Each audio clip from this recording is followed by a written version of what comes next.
जय जिनेन्द्र। आइए स्वाध्याय से पूर्व मंगलाचरण करते हैं। नमो अरिहंताणं नमो सिद्धाणं नमो वीर्याणं नमो उवज्झायाणं नमो लोये सव्वसाहूणं नमः श्रीवर्धमानाय निर्धूतकलिलात्मने सालोकानां त्रिलोकानां यद्विद्यादर्पणाय ते। बोले अनंत अनंत सिद्ध परमेष्ठी भगवान की जय। देवादिदेव 1008 चिंतामणि पार्श्वनाथ भगवान की जय। संत शिरोमणि 108 आचार्य गुरुवर विद्यासागर जी महाराज जी की जय। परंपराचार्य 108 आचार्य समय सागर जी महाराज जी की जय। जगत पूज्य निर्यापक मुनि मुनि बंगव 108 गुरुवर श्री सुधा सागर जी महाराज जी की जय। समस्त मुनि संघ की जय। द्वादशंग चिन्हवाणी माता की जय। अहिंसामय विश्व धर्म की जय।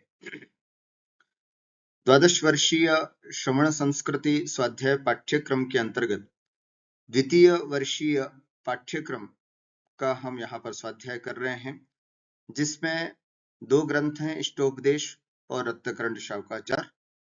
अभी हम यहाँ पर रत्नकरंडक शावकाचार का स्वाध्याय यहाँ कर रहे हैं। पिछले 11 कक्षाओं में हमने कुल 73 श्लोकों का स्वाध्याय कर लिया है और सम्यक चारित्र अधिकार हम यहाँ पर पढ़ रहे हैं।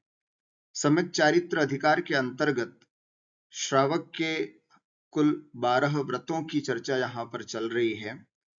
5 अणुव्रत, 3 गुणव्रत और 4 शिक्षा व्रतों का वर्णन यहाँ पर आचार्य कर रहे हैं, जिसके अंतर्गत 5 अणुव्रतों का वर्णन हमने विस्तार से देखा। अभी हम 3 गुणव्रत की यहाँ पर चर्चा कर रहे हैं, जिसमें पहला गुणव्रत दिग्व्रत गुणव्रत, जिसको हमने विस्तार से पिछली कक्षा में देखा। आज हम दूसरा गुणव्रत अनर्थ दंड व्रत नाम का जो दूसरा गुणव्रत होता है, उसकी चर्चा यहाँ पर विस्तार से करते हैं। सबसे पहले अनर्थ दंड व्रत किसे कहते हैं, उसका लक्षण यहाँ पर आचार्य बता रहे हैं। अभ्यंतरम दिगवधे रपार्थिकेभ्यः सपापयोगेभ्यः विरमणमनर्थदंड व्रतं विदुर्व्रतधराग्रण्यः। अभ्यंतरं दिगवधेरपार्थिकेभ्यः सपापयोगेभ्यः विरमणमनर्थदंड व्रतं विदुर्व्रतधराग्रण्यः। अभ्यंतरम अंतरंग अंदर, अभ्यंतरम माने अंदर या भीतर। दिगवधेह, दिगवधेह अ निकलेगा यहाँ पर। दिग, दिग माने दिग्व्रत की, अवधेह माने अवधि, अवधि के, मर्यादा के, है ना। दिग्व्रत में ली गई मर्यादा के अभ्यंतरम माने उसके भीतर। दिग्व्रत की जैसे हमने मर्यादा ले ली, भारत देश से बाहर मैं आजीवन नहीं जाऊंगा, तो अब उस दिग्व्रत की जो मर्यादा है, क्या, भारत देश, उस भारत देश के अंदर अपार्थिकेभ्यः सपापयोगेभ्यः। आर्थिक मन होता है प्रयोजन, अपार्थिक मन होता है निष्प्रयोजन, है ना, बिना प्रयोजन के, किसी भी प्रयोजन से रहित। अपार्थिकेभ्यः प्रयोजन रहित, सपापयोगेभ्यः पाप के साथ। योग, योग का मतलब क्या होता है, मन वचन और काय की प्रवृत्ति। तो सपाप योगेभ्यः अर्थात पाप के कारण या पाप से होने वाले या पाप बंध को कराने वाले मन वचन और काय की जो प्रवृत्ति है, उन प्रवृत्तियों से विरमणम दूर होना, विरक्त होना, अलग होना। ठीक है।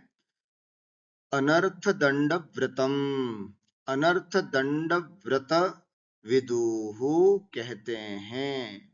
कौन कहते हैं?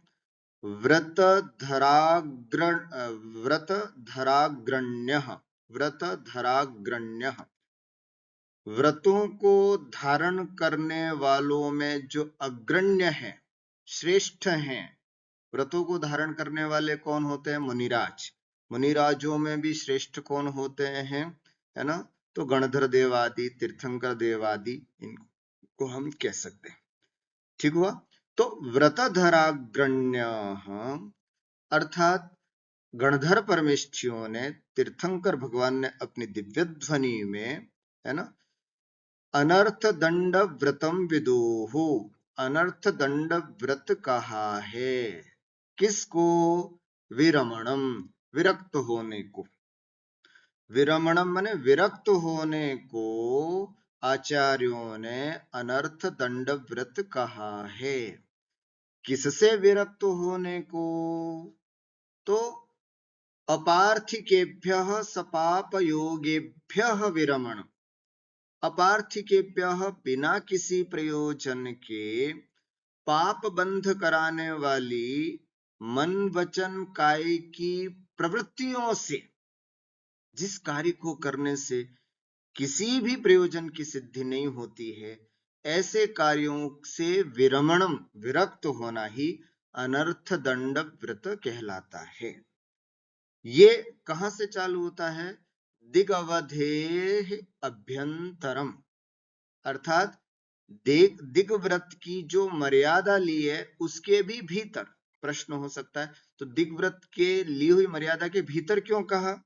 अरे भाई, जिस दिग व्रत की मर्यादा हमने ले ली उसके बाहर तो वैसे ही हमारा मन वचन काय से सब तरह के पाप का त्याग हो गया, क्योंकि हमने दिग्व्रत ले लिया।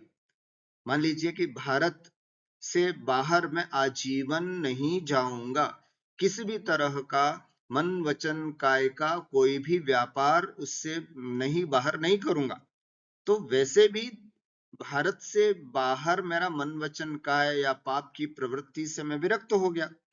तो अब मैं अंदर हूं, तो अंदर भी मैं व्यर्थ के कोई काम नहीं करूंगा। ये यहां पर अनर्थ दंड व्रत का लक्षण, अर्थात दिग्व्रत की जो मर्यादा ले ली उसके अंदर भी जो व्यर्थ के काम हैं जिससे पाप बंद होता है, ऐसे मन वचन काय की प्रवृत्तियों से मैं विरक्त रहूंगा। बस इसी को ही आचार्यों ने अनर्थ दंड व्रत कहा है। कैसे काम होते हैं? जैसे हम कई ऐसे काम करते हैं जिससे कोई कार्य की सिद्धि नहीं होती है, लेकिन बस मनोरंजन के लिए, हम पाप बंद करने के लिए इन सब कार्यों को करते हैं। मन, हमारा मन की प्रवृत्ति होती है, न जाने कैसे कैसे विचार किया करती है। जो चीजें प्राप्त नहीं होनी है, न कभी हमें उनको, कभी जीवन में हमें प्राप्त करना, लेकिन ऐसे ऐसे विचारों को चला करके हम व्यर्थ में अपने मन की प्रवृत्ति करते हैं। वचनों की प्रवृत्ति वैसी होती है, काय की प्रवृत्ति वैसी होती है ना।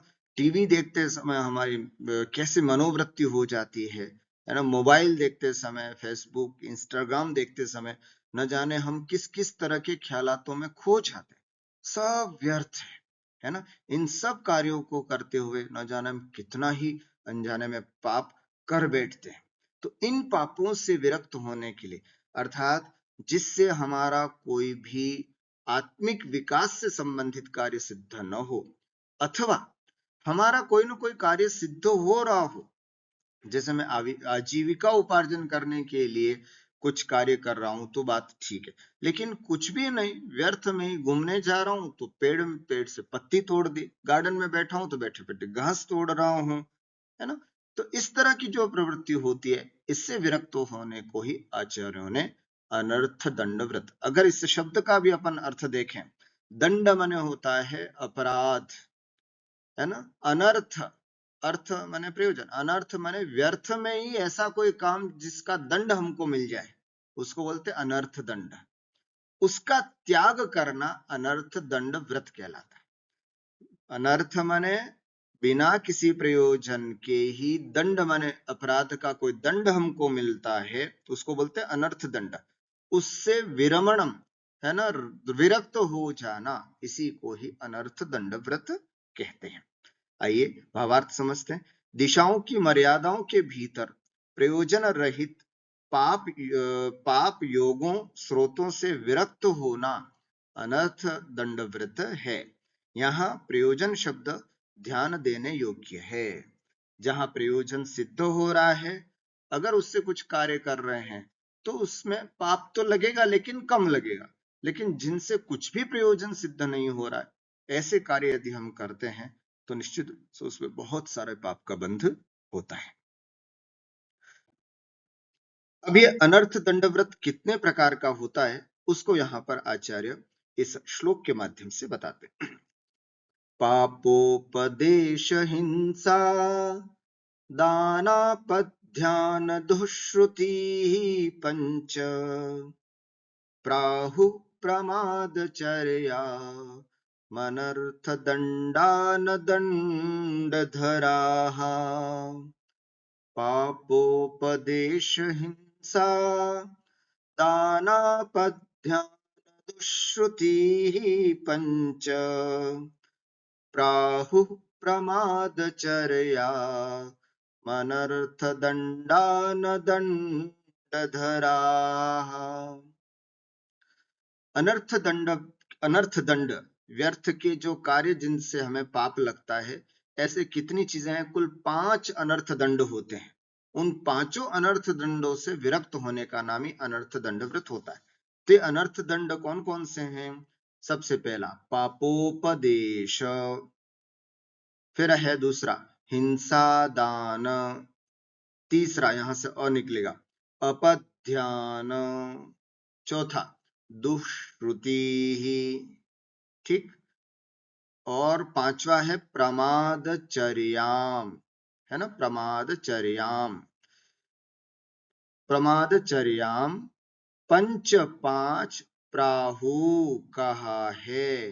प्रमादचर्या अनर्थ दंडान, है ना, अनर्थ दंडान, इन 5 अनर्थ दंडों को अदंड धराहा, जिन्होंने कोई अपराध नहीं किया है, दंड को जिन्होंने धारण नहीं कर रखा है, ऐसे गणधर आदि परमेष्ठियों ने प्राहु कहा है।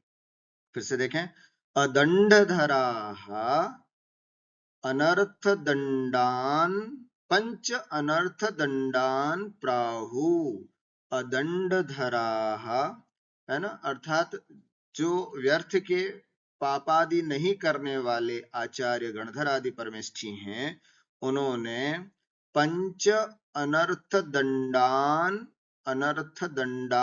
प्राहु 5 अनर्थ दंडों को कहा है। ठीक है, कौन कौन से हैं? पापोपदेश, हिंसा दान, अपध्यान और दुष्श्रुति और प्रमादचर्याम, इन 5 अनर्थ दंडों को कहा है। अर्थात 5 प्रकार के विशेष रूप से आचार्य समंतभद्र स्वामी ने जितने भी हम व्यर्थ के कार्य करते हैं, उनको इन 5 भेदों में समाहित किया है कि ये 5 प्रकार के जो पाप हैं वो ज्यादातर हम किया करते हैं, व्यर्थ के कार्य, है ना, व्यर्थ के कार्य हैं जिनको हम किया करते हैं। अब ये क्या है, इसको हम क्रमशः 5 कारिकाओं के माध्यम से, 5 श्लोकों के माध्यम से आचार्य ने बताया, उनको हम समझते हैं। भावार्थ, पापोपदेश, हिंसादान, अपध्यान, दुष्श्रुति और प्रमादचर्या, ये 5 अनर्थ दंड के भेद हैं। फिर से, अनर्थ दंड का मतलब व्यर्थ के किए जाने वाले वो कार्य जिसका हमें दंड मिलता है, उसको बोलते हैं अनर्थ दंड। अनर्थ माने व्यर्थ, व्यर्थ में मिलने वाला दंड, अगर हम उसको वो काम नहीं करते तो वो हमें दंड नहीं मिलता। तो अनर्थ दंड, व्यर्थ में किए जाने वाले वो कार्य जिसका हमें दंड मिलता है, उसको बोलते हैं अनर्थ दंड। ठीक है, ये सामान्य एक शब्दार्थ है। अब ऐसे हम व्यर्थ के कार्य कैसे, कितने प्रकार के कर सकते हैं? तो हम 5 प्रकार के करते हैं, ऐसे आचार्य यहाँ पर बता रहे हैं। आइए, सबसे पहले पापोपदेश अनर्थ दंड क्या होता है उसको हम समझते हैं।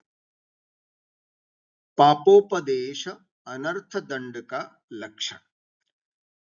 तिर्यक क्लेश वाणिज्या हिंसारंभ प्रलंभनादीनां कथा प्रसंगः प्रसवः स्मर्तव्यः पापोपदेशः। तिर्यक क्लेश वाणिज्या हिंसारंभ प्रलंभनादीनां कथा प्रसंगः प्रसवः स्मर्तव्यः पापोपदेशः। क्या कह रहे हैं? पाप उपदेशः स्मर्तव्यः, पापोपदेश जानना चाहिए। पाप उपदेशः स्मर्तव्यः, पापोपदेश जानना चाहिए, उसे हम पापोपदेश कहते हैं। किसको? कथा प्रसंगः प्रसवः, है ना? कथा प्रसंग प्रसवः, कथाओं के प्रसंगों को प्रसवः माने उत्पन्न करना, कथाओं के ऐसी कथाओं के प्रसंगों को उत्पन्न करने को हम पापोपदेश कहते हैं, अथवा उनको पापोपदेश जानना चाहिए। मतलब इस तरह की कथाएं कहना, इस तरह की बातें करना, इस तरह का किसी को उपदेश देना, उसे पापोपदेश अनर्थ दंड जानना चाहिए। किस प्रकार के उपदेश, किस प्रकार की कथाओं के प्रसंग, किस प्रकार की चर्चाएं जिसको पापोपदेश अनर्थ दंड व्रत कहते हैं, अनर्थ दंड कहते हैं, कौन कौन से हैं? तो देखिए, सबसे पहले है तिर्यक। तिर्यक माने होता है तिर्यंच, पशु आदि, है ना? तिर्यक क्लेश, तिर्यंचों को पशु पक्षी सब आ गए एक तरह से, उनको क्लेश माने उनको पीड़ा पहुंचाने वाली क्रियाएं, है ना? तिर्यक क्लेश अर्थात पशुओं को, पक्षियों को पीड़ा पहुंचाने वाली कथाएं, बातचीत करना। वाणिज्य, है ना?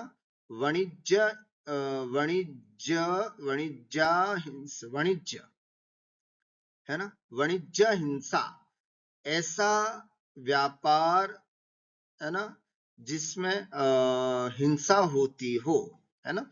वाणिज्य, और नहीं, वाणिज्य माने व्यापार, ऐसा व्यापार जिसमें हिंसा, आरंभ, प्रलंभनादीनाम, है ना? प्रलंभनादीनाम अर्थात ऐसा व्यापार जिसमें हिंसा, आरंभ, है ना, व्यर्थ के कार्य, और प्रलंभन, है ना? प्रलंभन माने छल कपट आदि आदि की, ये सब बातें आ गई। मतलब ऐसा पाप का उपदेश देना जिससे कि किसी तिर्यंच को क्लेश पहुंचे, है ना? जैसे सामने वाले को आपने व्यर्थ में उपदेश दिया, आपसे उसने पूछना, यार यार आपके घर में इतनी दिमक आ रही है, ऐसा करो ना, दिमक वाली एक दवा आती है साहब, उसको छिड़क दो, पूरी दिमक खत्म हो जाएगी, लो साहब। इसको कहते हैं व्यर्थ के पापोपदेश।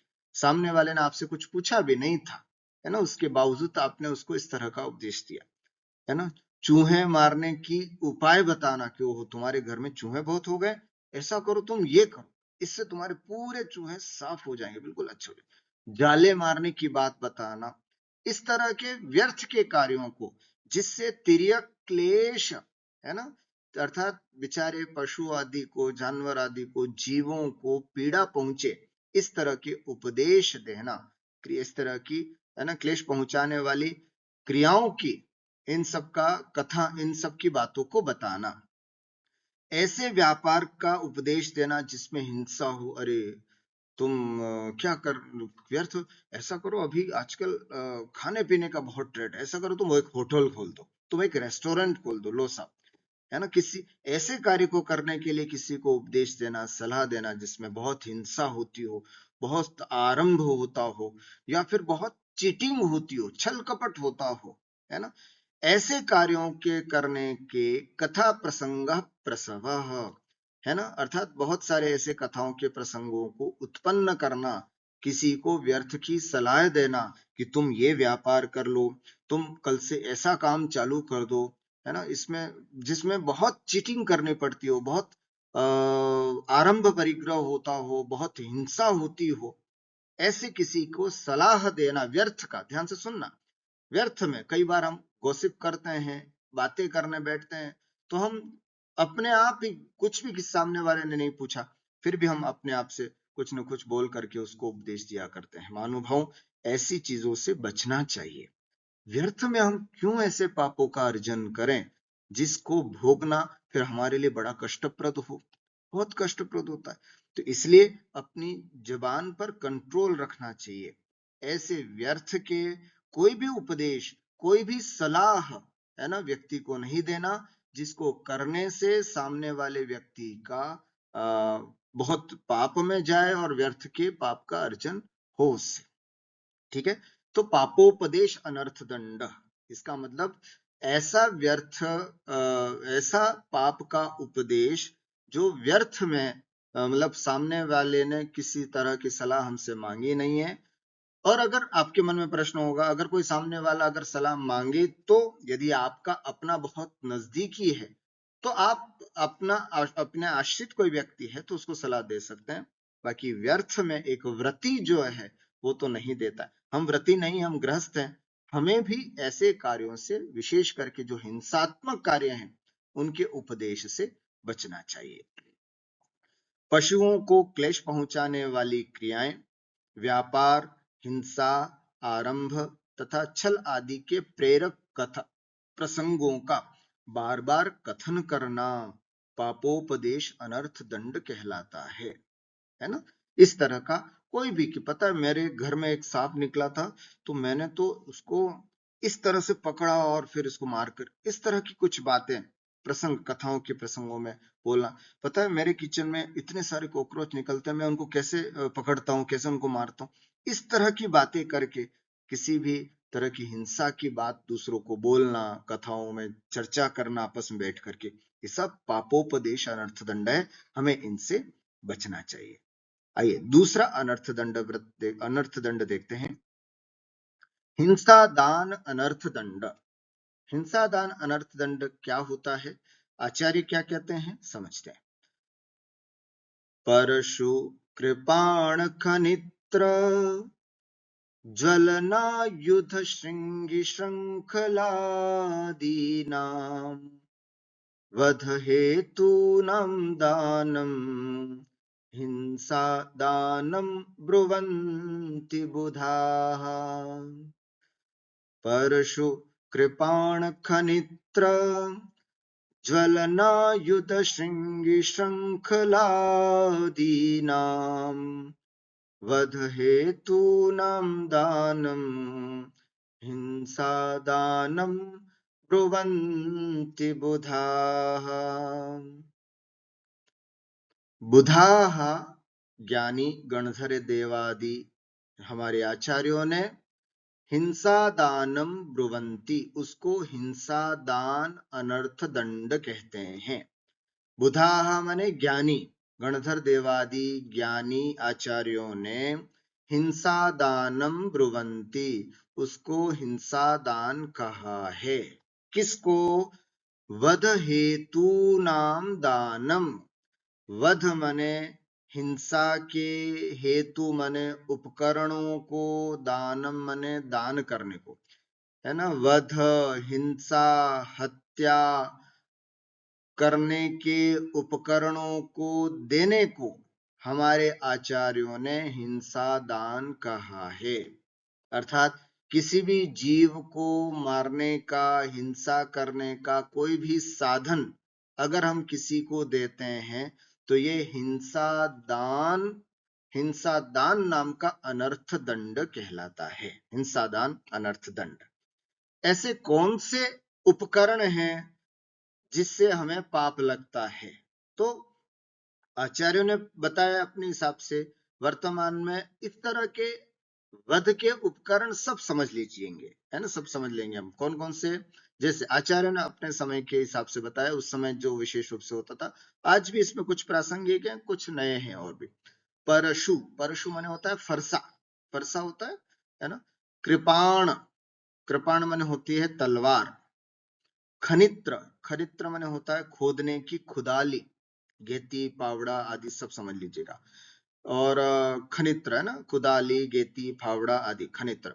ज्वलनायुध है ना, ज्वलन, ज्वलन माने आग, माचिस, लाइटर, इस तरह की ज्वलन। आयुध, आयुध माने हथियार है ना, किसी भी प्रकार का छुरी कटार आदि हथियार। श्रृंगी, सिंघी या विष है ना, सिंघी या फिर विष, मतलब जीवों को मारने की दवा, जैसे गेहूं आदि में कोई जीव पड़ गए, चावल में कोई जीव पड़ गए, तो उसको मारने की दवा जो होती है उसको श्रृंगी बोलते हैं। और श्रृंखला है ना, श्रृंखलादि नाम, श्रृंखला माने सांकल, जो बांधने की सांकल। इन सब का वध, ऐसे वध हेतु नाम, ये जीवों के वध करने में, हिंसा करने में, हत्या करने में जो ये कारण या उपकरण है, उनको दानम देना, बस इसी को ही हिंसा दानम है ना, बुधाहा ब्रुवंती, इसी को ही हिंसा दान कहते हैं। एक बार फिर से देख लें। परशु माने फरसा, कृपाण माने तलवार, खनित्र माने खोदने वाली, कुलाड़ी, फावड़ा, गेती आदि। ज्वलन माने आग, आग जलाने वाले जो भी साधन है वो सब। आयुध माने हथियार है ना, हथियार किसी भी तरह का हथियार हो सकता है, जैसे छुरी हो गया, कटार हो गया।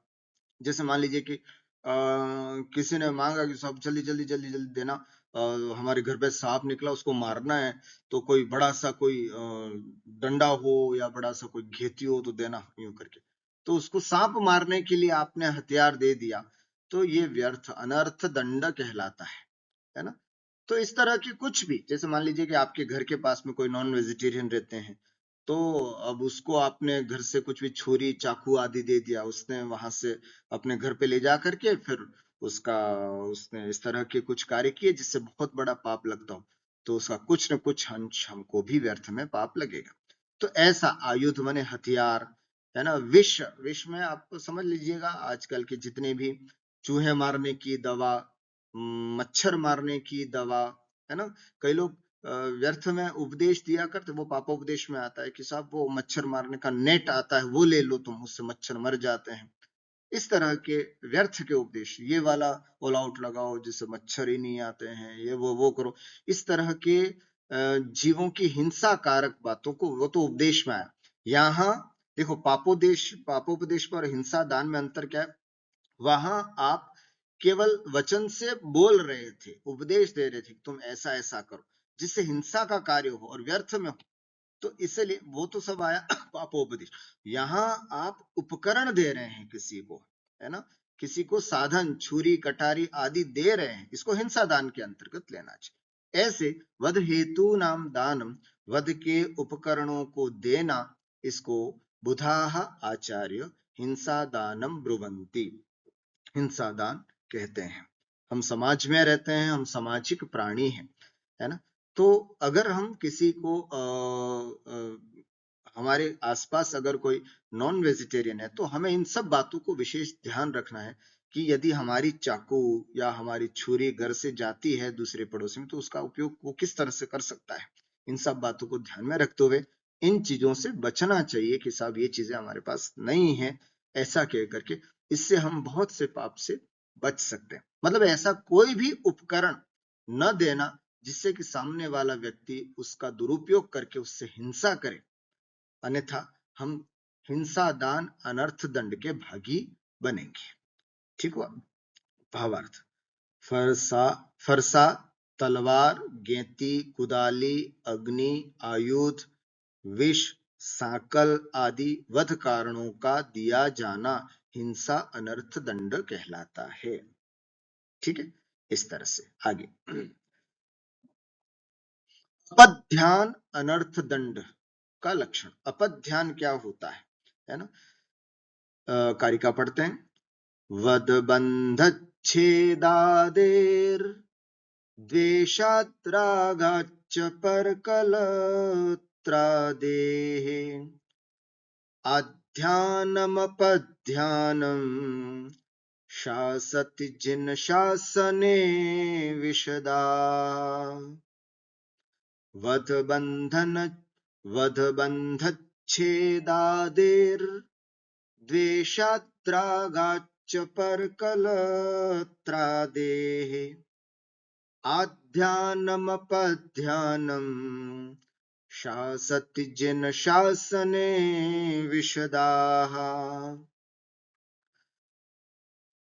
जिन शासने विशदाः जिन शासन में जो विशद हैं, जो निपुण हैं, ऐसे आचार्यों ने अपध्यानम शासति, अपध्यान नाम का अनर्थ दंड शासति कहा है। समझना, बिल्कुल सरल सरल श्लोक है।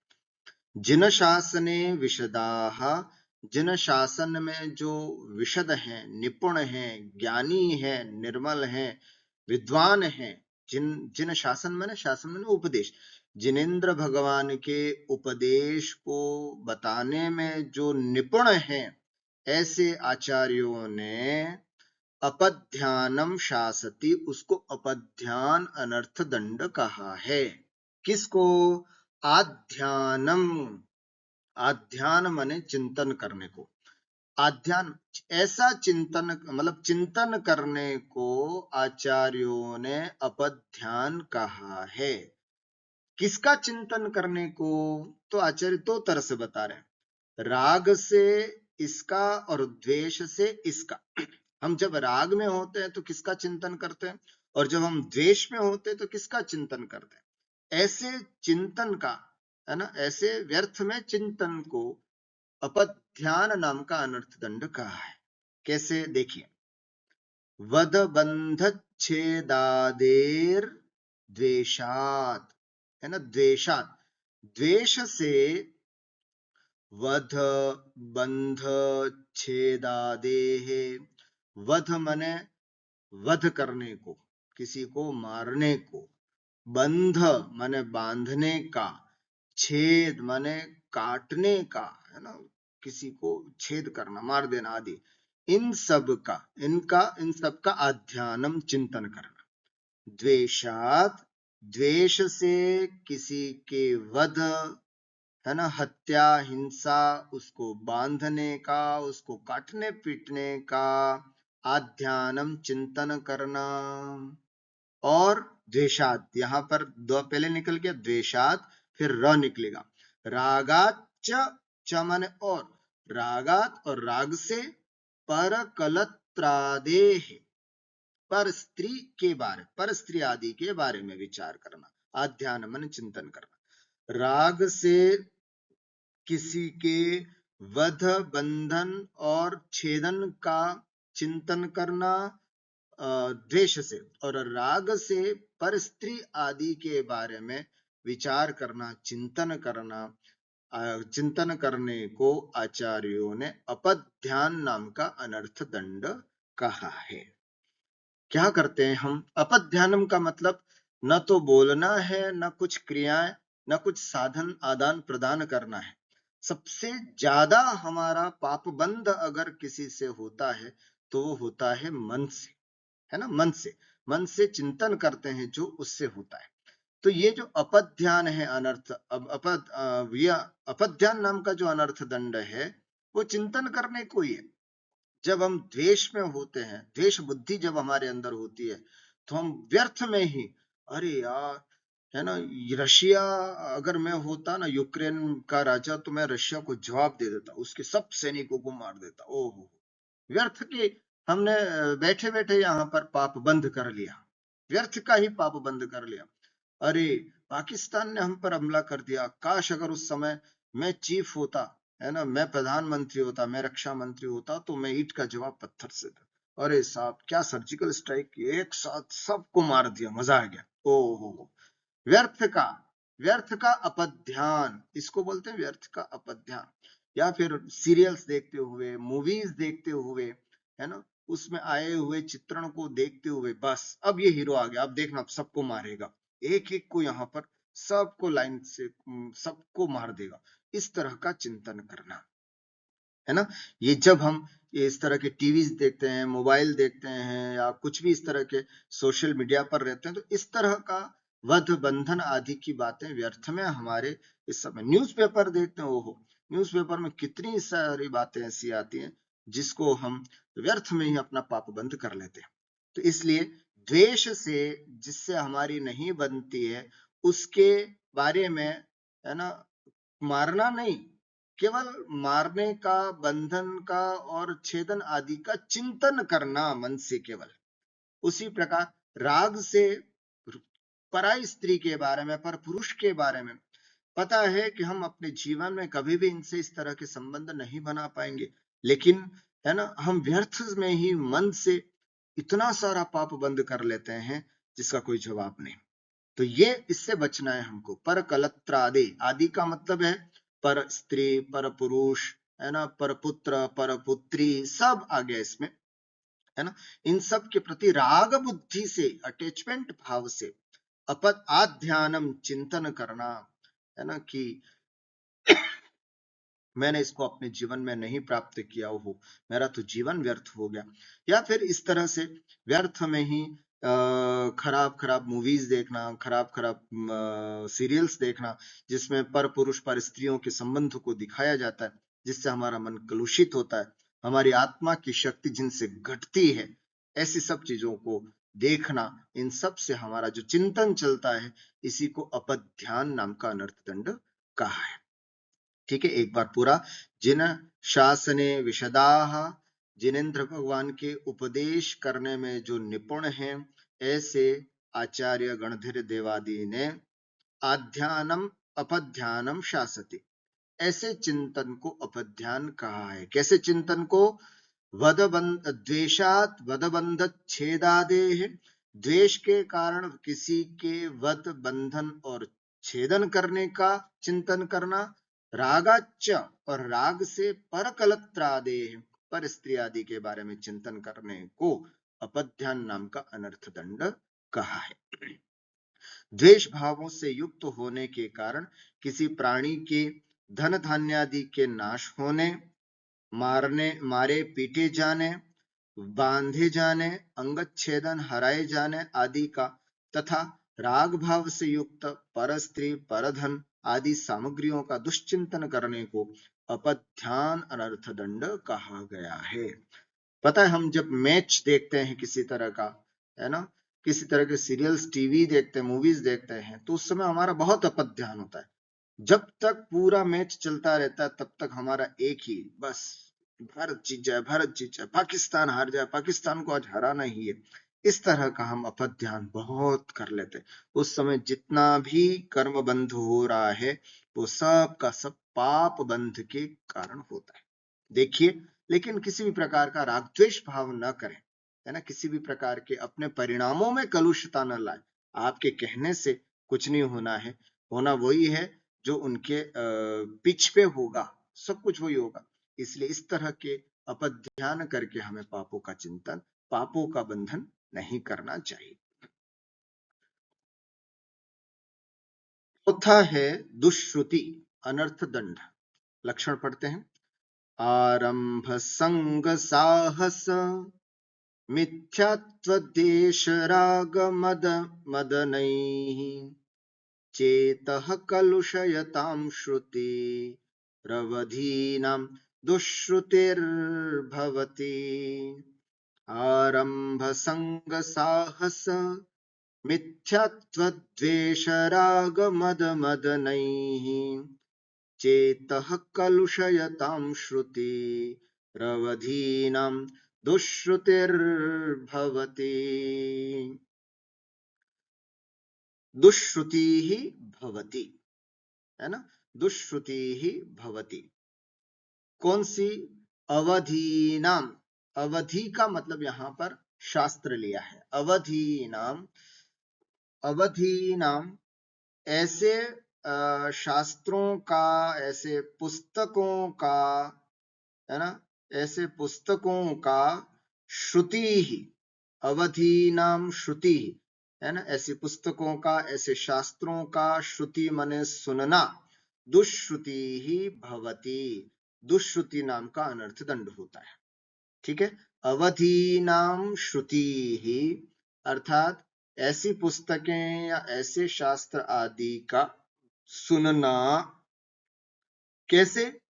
चेतः कलुषयताम, जो चित्त को कलुषित करे, चित्त को मलिन करे, है ना, आपके चित्त को जो कलुषित करे। सोचो, मतलब जिसको पढ़ने से आपके मन में विकृत भाव उत्पन्न हो, कलुषित भाव उत्पन्न हो, ऐसे अवधि नाम पुस्तकों का, शास्त्रों का, श्रुति ही माने सुनने को, सुनना ही दुष्श्रुति ही, दुष्श्रुति नामक अनर्थ दंड कहलाता है। ठीक है, कैसे? तो मतलब कैसे चित्त की कलुषता किससे उत्पन्न होती है? आरंभ, संग, साहस, मिथ्यात्व, द्वेष, राग, मद, मद माने मद, घमंड, अभिमान, और मदन माने काम भोग आदि, विषय भोग। ठीक है, तो आरंभ हिंसादि के कार्य, संघ माने परिग्रह, साहस माने शूरता, पराक्रम, साहस, मिथ्यात्व, है ना, जो खोटे देवी देवताओं के बारे में बात कही जाती है, द्वेष, किसी के बारे में हमारे द्वेष उत्पन्न करता है या राग उत्पन्न करता है, या हमें जिसको सुनने पर अहंकार उत्पन्न होता हो, और मदन मने काम के विकार उत्पन्न, इन सब से चेतः कलुषयताम अवधीना, इन सब से चित्त को कलुषित करने वाले पुस्तकों को, इन पुस्तकों का या शास्त्रों का सुनना दुष्श्रुति ही भवती, दुष्श्रुति कहलाती है। मतलब ऐसे शास्त्रों का सुनना जिससे चित्त कलुषित होता हो, है ना। किन से चित्त कलुषित होता है? तो आरंभ की बातें, हिंसादि की बातें सुनने से, है ना। बहुत सारी, जब हम गपशप करने बैठते हैं, गॉसिप करने बैठते हैं, तो बातें बातें में बहुत सारी ऐसी बातें कई बार निकल जाती है जिससे हिंसादि कार्य, हिंसादि की बातें होती हैं। संघ का मतलब होता है परिग्रह, परिग्रह की बात। पता है हमें इस तरह की कार पसंद है, आजकल तो वो कार भी निकल गई है ना। मेरे पास तो इतनी कार हैं, तुम्हारे पास कितनी, पता उस व्यक्ति के पास इतनी। ये व्यर्थ की सब बातें, इन सब बातों को बोलना या सुनना, है ना। संग माने परिग्रह की बात, इतना अच्छा मकान होना चाहिए, इतनी अच्छी गाड़ी होनी चाहिए। जब हम बातें करने बैठते हैं तो ये सब दुष्श्रुति अनर्थ दंड व्रत के अनर्थ दंड के अंतर्गत आता है, दुष्श्रुति। साहस की बातें कर रहे हैं हम बैठ करके, कि पता है वो इतना लड़ने गया था एक बार, तो एक साथ 5-5 लोगों को उसने निपटा दिया था, एक साथ 5 लोगों को उसने मार दिया था। साहस की, मिथ्यात्व की बातें करना, खोटे देवी देवताओं की प्रशंसा आदि करना, है ना, द्वेष की बातें करना या किसी के राग की बातें करना, है ना, अहंकार की बातें, ये सब बातें जिससे चित्त की कलुषिता उत्पन्न हो, ऐसे, है ना, मतलब चित्त को मलिन करने वाले, है ना, इन सब से आरंभ, संघ, साहस, मिथ्यात्व, द्वेष, राग, मद और मदन, इन सब से चित्त को कलुषित करने वाले जो पुस्तकें हैं, जो शास्त्र हैं, इनको सुनना ही दुष्श्रुति कहलाता है। महानुभाव, आज के समय में, है ना, जो हमारी सर्वाधिक दुष्श्रुति होती है वो मोबाइल से होती है। मोबाइल में जब हम इंस्टाग्राम आदि पर जाते हैं ना, तो व्यर्थ की कितनी ही सारी बातें आती हैं जिससे ओहो, कितना हम सुनते रहते हैं, है ना। कितना हम ऐसे ऐसे देखते, जब जब उसकी रील्स आगे करते जाते हैं तो इतनी सारी बातें हम व्यर्थ की सुनते रहते हैं, जिसका कोई प्रयोजन नहीं, जिसका कोई प्रयोजन नहीं। मान लीजिए कि कहीं दूर स्थान पर बहुत बड़ी किसी ने किसी को मार दिया, हिंसा कर दी। अब वो चैनल पे, टीवी चैनल्स पे, न्यूज चैनल्स पे और यूट्यूब चैनल्स पे सब जगह एक साथ, इस तरह से हिंसा हुई, इस तरह से ये हुआ, वो हुआ। अब हम इसको सुनते जा रहे हैं, सुनते जा रहे हैं। अरे भाई, ये सब अनर्थ है, अनर्थ, अनर्थ दंड है, दुष्श्रुति अनर्थ। सुनना ही नहीं।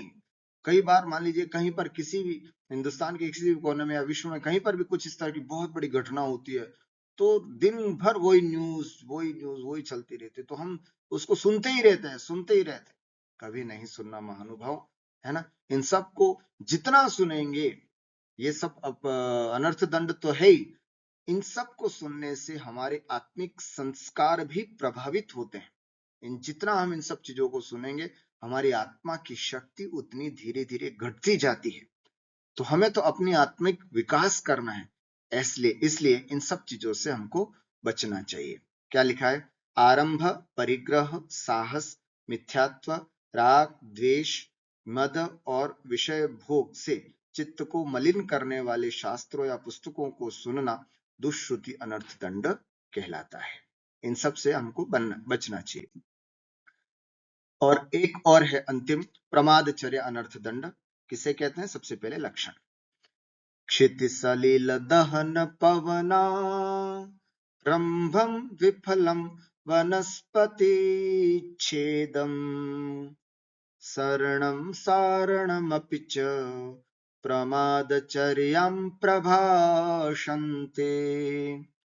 क्षितिसलिल दहन पवना, क्षितिसलिल दहन पवना, रंभं विफलं वनस्पति छेदं, शरणं सारणमपि च प्रमादचर्यां प्रभाषन्ते।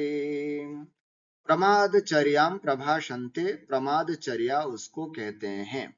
किसको प्रमादचर्या कहते हैं? विफलम, व्यर्थ में ही, क्षिति माने पृथ्वी, सलिल माने पानी, दहन माने आग, पवन माने हवा, और आरंभ और व्यर्थ के हिंसादि कार्य, है ना। इन सब का आरंभ मतलब पृथ्वी, जल, अग्नि और वायु का जीव सभी आ गए, और वनस्पति छेदन और वनस्पति का छेदन करना। कुछ काम की बात हो तो ठीक है, विफलम, व्यर्थ में ही पृथ्वी को खोदना, है ना। पृथ्वी को खोदना, कहीं पर हो रहा है तो बस ऐसे ही कुछ मिल गया तो बैठे बैठे आप खोद रहे हैं, पृथ्वी को खोद रहे हैं, है ना। पानी में चलते हुए कई लोग बस ऐसे ही कई लोगों को पत्थर मारने की आदत होती है पानी में, है ना। पानी में पत्थर मारना या पानी को उछाल उछाल करके किसी के सामने फेंकना, है ना। स्विमिंग पूल में स्नान करना व्यर्थ में, है ना। मान लीजिए कि कुछ देर के लिए गए तो ठीक है, पर घंटों बस उसी में तैरते रहना और इस तरह से करना, ये सब प्रमादचर्या के अंतर्गत आता है ना। तो सलीला, सलील भी आ गया पानी। दहन माने आग का, है ना। आग को व्यर्थ में इसको जलाना, कई होता है ना, जैसे लाइट जलाते रहना, कमरे में लाइट चालू छोड़ करके चले जाना, गैस को चालू रखे रहना फालतू में, ये प्रमादचर्य अनर्थ दंड है ना। रूम में है नहीं लेकिन आपने पवन माने पंखा चालू रखा है, व्यर्थ में एसी चालू रखा है ना। अगर हम इन सब चीजों को ध्यान में रखते तो ये हमारे व्यवहारिक जीवन में भी हमारे लिए बहुत उपयोगी है। तो इसीलिए इन सब चीजों को हमें ध्यान रखना है। पवन माने व्यर्थ में हवा के साधन जो है, पंखा, कूलर, एसी आदि, इन सब चीजों को नहीं चलाना। वनस्पति छेदम, व्यर्थ में वनस्पति का छेदन करना, चलते चलते पेड़ से पत्तियां तोड़ना, गार्डन में घूमने जा रहे हैं व्यर्थ में फूल तोड़ देना, है ना, या फिर बैठ करके घास को तोड़ना इत्यादि, इन सब को। और साथ में शरणम, घूमना, सारणम और घुमाना, स्वयं भी व्यर्थ में घूमते रहना जिसका कोई मतलब नहीं, या दूसरे कोई आए हैं आपके घर पे तो चलो घूमने जाते, बस घूमने, कुछ भी कोई उपलब्धि नहीं है, कुछ भी नहीं, तो घूमना या फिर घुमाने ले जाना, इन सब चीजों को प्रमादचर्याम प्रभाषन्ते, प्रमादचर्या के अंतर्गत इसको जानना चाहिए। कई लोगों को होता है ना, कुछ भी नहीं है, मन नहीं लग रहा, चलो क्या करें, चलो घूम के आते हैं, है ना। कुछ भी नहीं हो रहा है तो चलो क्या करते हैं, मन नहीं लग रहा तो चलो घूम के आते हैं, तो व्यर्थ में अपनी गाड़ी उठाई और चल पड़े। कहाँ जा रहे हो पता नहीं, कुछ क्या लेने जा रहे हो पता नहीं, तो व्यर्थ में स्वयं भी घूमना या किसी और को भी घुमाना, ये सब प्रमादचर्या के नामक अनर्थ दंड का भेद जानना चाहिए। ठीक है, तो व्यर्थ में ही पृथ्वी, जल, अग्नि, वायु और वनस्पति का छेदन करना, स्वयं घूमना या घुमाना प्रमादचर्या नामक अनर्थ दंड कहलाता है। देखिए, बिना किसी प्रयोजन के जमीन खोदने, जल बहाने, है ना। अब जैसे जल बहाने की बात है, तो घंटों शावर के नीचे खड़े होकर के हम स्नान कर रहे हैं, देखिए, है ना, व्यर्थ है। नहाने के लिए 1 बाल्टी 2 बाल्टी पानी चाहिए, लेकिन बस घंटों स्नान करने, गर्मी के दिनों में हम कितनी देर तक बैठे रहते हैं। तो इस तरह का ये सब अनर्थ दंड कहलाता है। हवा करने, आग जलाने, वनस्पति तोड़ने, घूमने और घुमाने को प्रमादचर्या अनर्थ दंड कहते हैं। अब अंतिम श्लोक में हम देख रहे हैं अनर्थ दंड व्रत के अतिचार। मान लीजिए मैंने दूसरी प्रतिमा ली, 12 व्रत अंगीकार किए, उसमें गुणव्रत के अंतर्गत मैंने अनर्थ दंड व्रत को स्वीकार किया कि मैं अब व्यर्थ में, है ना, ये 5 प्रकार के जो अनर्थ दंड बताए हैं मैं इसको नहीं करूंगा, मैंने त्याग ले लिया। अनर्थ दंड से विरक्त होना अनर्थ दंड व्रत कहलाता है। तो मान लीजिए मैंने व्रत अंगीकार किए, या मैं भावना कर रहा हूं अनर्थ दंड को जीवन में धारण करूं, तो ऐसे कौन कौन से 5 बिंदु हैं जिससे भी मुझे बचना है ना। अनर्थ दंड का तो त्याग कर लिया मैंने, विरक्त हो गया उससे, लेकिन इन 5 बिंदु जिनसे मुझे बचना है वो भी यहाँ पर आचार्य बताते हैं कि ये अभी नहीं करना, नहीं तो आपके इस व्रत में दोष लग सकता है। कौन से है वे? कंदर्पम कोत्कुच्चम मौखर्यमति प्रसाधनम पंच असमीक्ष चाधिकरणम व्यतीतयोनर्थदंडकृत विरतेः। कंदर्पम कौत्कुच्यम मौखर्यमति प्रसाधनम पंच असमीक्ष चाधिकरणम व्यतीतयोनर्थदंडकृत विरतेः। अनर्थदंडकृत विरतेः, अनर्थ दंड व्रत जिसके है उसके पंच व्यतीतयः, 5 अतिचार बताए गए हैं। अनर्थ दंड कृत विरते, अनर्थ दंड से होने वाले पापों से जो विरत है, अर्थात अनर्थ दंड व्रत जिसने अपने जीवन में अंगीकार कर लिया है, उनके लिए पंच व्यतीतयः, 5 अतिचार बताए जा रहे हैं। ये 5 अतिचार हैं, 5 दोष हैं। अगर हम व्रत लिया है, नियम ले लिया, तो हमें इन 5 दोषों से भी बचना चाहिए। कौन से हैं वे 5 दोष? पहला, कंदर्पम, है ना। कंदर्प का मतलब होता है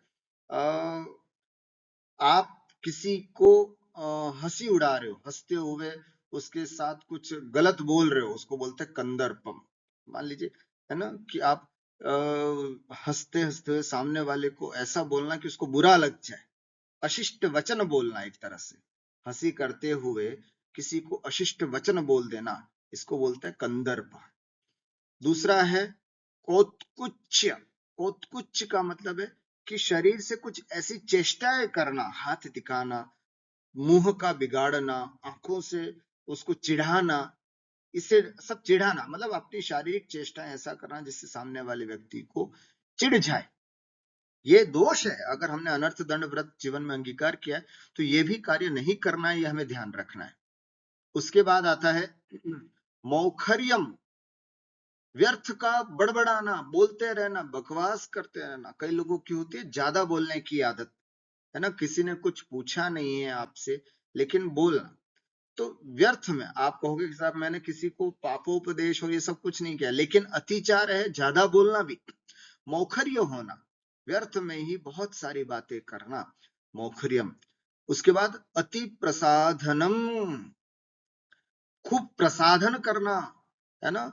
भोगोपभोग सामग्री की आवश्यकता से ज्यादा भोगोपभोग सामग्री को इकट्ठे करते रहना, है ना। कितने कपड़े चाहिए आपको पहनने के लिए? 10 12 15 जोड़ी, लेकिन 50 और कलेक्शंस करना, खूब जोड़ते जाना, ये भी अनर्थ दंड व्रत का अतिचार है। कई लोगों को कलेक्शंस का बहुत शौक होता है कि साहब मेरे पास इस तरह का कलेक्शंस भी है, विंटर का कलेक्शंस भी है, समर का कलेक्शंस है ना, शादियों का कलेक्शंस भी है, कई तरह के अच्छे अच्छे कपड़े, अच्छी अच्छी ज्वेलरीज का कलेक्शंस होता है कई लोगों के पास। तो इस तरह के व्यर्थ की चीजें जिनका उपयोग भी हम नहीं कर पाते हैं, ऐसी सब चीजों को, भोगोपभोग सामग्रियों को है ना, आवश्यकता से ज्यादा इकट्ठी करना, इसको बोलते हैं अति प्रसाधनम। और पांचवा है असमीक्ष अधिकरण, असमीक्ष अधिकरणम, च मन और असमीक्ष अधिकरणम। असमीक्ष माने बिना सोचे समझे, बिना विचार किए, अधिकरणम कोई भी कार्य करना, जिससे कुछ भी कार्य की सिद्धि नहीं होती है, ऐसे असमीक्षाधिकरणम, अर्थात करते रहना। किसी ने पूछा भी क्या कर रहे हो, कुछ नहीं, बस मन नहीं लग रहा है तो बैठे बैठे ये कार्य कर रहा हूं, जिससे कुछ भी कार्य सिद्ध नहीं हो रहा, न सफाई का काम हो रहा है, न किसी का उपकार का काम हो रहा है, बस बिना मतलब के कोई भी काम करते जाना, बस करते जाना, कुछ न कुछ काम करते जाना, इसको बोलते हैं असमीक्षाधिकरणम। ठीक हुआ। तो ये पंच अनर्थ दंड व्रत, अनर्थ दंड कृत विरते व्यतीतया, ये पांच अनर्थ दंड व्रतधारी के पांच अतिचार हुए। एक बार फिर से बता देता हूं। कंदर्प मतलब है ना, कंदर्प का मतलब है कि वचन बोलना, अशिष्ट वचन बोलना, मजाक उड़ाना किसी की, सीधी सी बात है, किसी की मजाक उड़ाना। कौतपुच्छ का मतलब है उसको चिढ़ाना, हाथ है ना, अपने शारीरिक चेष्टाओं के द्वारा उसको चिढ़ाना। मौखर्यम बहुत ज्यादा बोलना। अति प्रसाधनम भोगोपभोग की सामग्री को इकट्ठा करना। असमीक्षाधिकरणम च और बिना ही मतलब के काम को करते जाना। ये सब अनर्थ दंड व्रत के पांच अतिचार जानने चाहिए। काम विषयक तीव्रता के कारण हंसी ठट्ठा करते हुए अशिष्ट शब्द कहना, शरीर की कुचेष्टा करते हुए अशिष्ट वचन कहना, फालतू में अधिक बकवास करना, आवश्यकता से अधिक भोगोपभोग की सामग्री संचित करना और बिना किसी प्रयोजन के निरर्थक मन वचन काय की प्रवृत्ति करना, अनर्थ दंड व्रत के ये पांच अतिचार कहलाते हैं। तो इस प्रकार से आज हमने यहाँ पर अनर्थ दंड क्या कहलाता है, अनर्थ दंड व्रत के अनर्थ दंड के कितने भेद होते हैं, है ना, पांच भेद, पांचों के लक्षण हमने पढ़े। और उसके बाद अतिचार, अनर्थ दंड व्रत अगर हमने अपने जीवन में अंगीकार किया है तो इसमें कौन से अतिचार लगते हैं। महानुभाव, ये केवल धार्मिक दृष्टि से नहीं, व्यवहारिक दृष्टि से भी इन अनर्थ दंड से बचना चाहिए। इससे हमारा जीवन बहुत डिसिप्लिन, सुव्यवस्थित और उन्नत हम अपना जीवन बना सकते हैं। और इन कार्यों को करने से व्यर्थ में ही हम अपने पापों का अर्जन करते हैं। तो कोशिश करें इन सब चीजों से बचें और अपने जीवन को उन्नत बनाएं। इसी मंगल भावना से मैं अपनी बात को यहीं पर विराम देता हूं। बोलिए द्वादशांग चिन्वाणी माता की जय।